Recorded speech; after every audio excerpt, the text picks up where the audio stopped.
I just saw a video of this girl. She is out with her friends in Miami. This is after her night out. She's sitting in her Rolls Royce and she's looking at a check.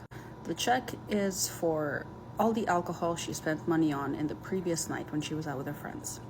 And the check total came out for over $48,000. And all she spent, her and her friends' money on, was alcohol. Now, my first reaction was that of just bone-crushing disgust, because $48,000 is a life-changing amount of money. I don't know if she was lying, right? I don't know if she was just looking at a blank web page and pretending to read off alcohol. I don't care. I don't care. There are people out there who actually spend these amounts of money on alcohol. $48,000. I could do so much with $48,000, right? I could pay off all my debt. I could pay off other people's debts, several other people's debts. I could pay off any medical bills. I could help a family leave Gaza. I could give that money to a small business on the south side or on the west side of Chicago to help them get a boost so they can get their business off the ground. I could do so much with $48,000, and here she and her friends are spending it on alcohol. And I could go on talking about how I think that's immoral. That's an immoral waste of resources.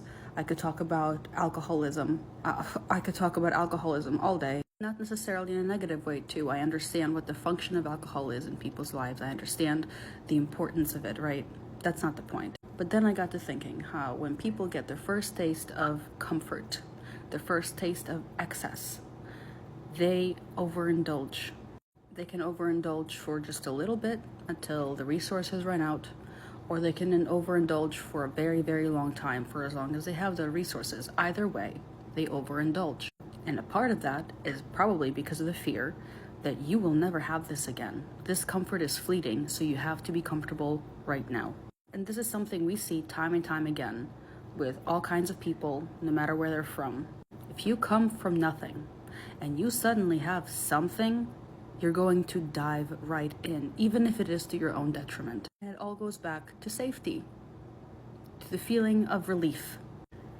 When we build a new world, a better world, a kinder world that watches out for its people, how are we going to accommodate for the desire to have a lot of comfort after a lifetime of having little to none? How are we going to present a whole lot of resources to people who've never had any or barely had any and tell them you can only have a little bit, even though there's all this stuff available for everybody? And I'm speaking biologically, right? Because even if by some magic we tore down the system and a new kinder one came about the very next day, the human brain is going to do what the human brain is going to do. And the more people that we help, the more people we cater to, the bigger this problem becomes. Because even if you show people fields and fields and fields of resources, all they're going to think is, well, there's enough for me to have however much I want, instead of I need to ration this to make sure that not only I, but everybody around me has some. And I see this in my mom. She grew up in a dying USSR, and now that she's come to this country and she has her degrees and she has money, she's spending her money on European vacations and on purses and on clothing from Lululemon and God knows fucking what else.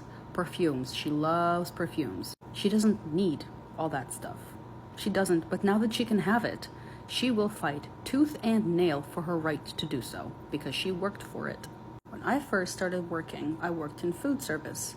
And it was the first time I had access to American food and not just food my mom made. My mom is not a good cook.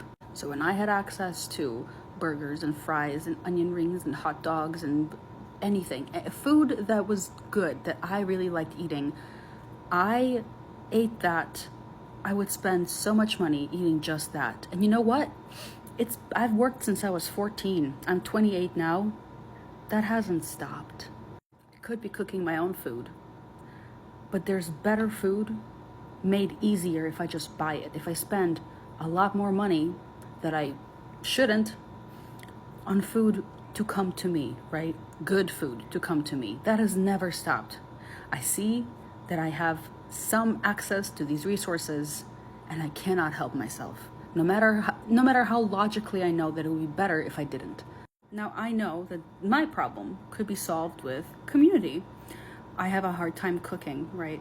So if I have a bunch of people around me and we all take turns cooking all the time for each other, it wouldn't be as big of an issue. But when it comes to something like drugs, When it comes to something like cars, things that show status, right? That's not so easily combated because it does something to you, to your brain. There is a reason so many of us are drinking to excess, smoking, injecting to excess. There's a good reason for it. I am not unsympathetic, especially because God knows I indulge as well. I'm a part of it just like everybody else is. Maybe not with alcohol, but with my own vices. How do we mitigate that? Because this is something that's going to happen. How do we control it? Feels like the wrong word, right? Because the whole issue is with control. So how do we calm that part of ourselves down that tells us we will never have this again? The answer came to me, right? We create generations of people who will never have lack. And maybe in 2-3 generations, we won't be pulled to excess like that because we would always have what we needed if we magically woke up in a world where all the resources were distributed equitably. But in the very beginning, I don't have a solution. I wonder if anybody does. She spent like multiple thousands of dollars on peach Ciroc.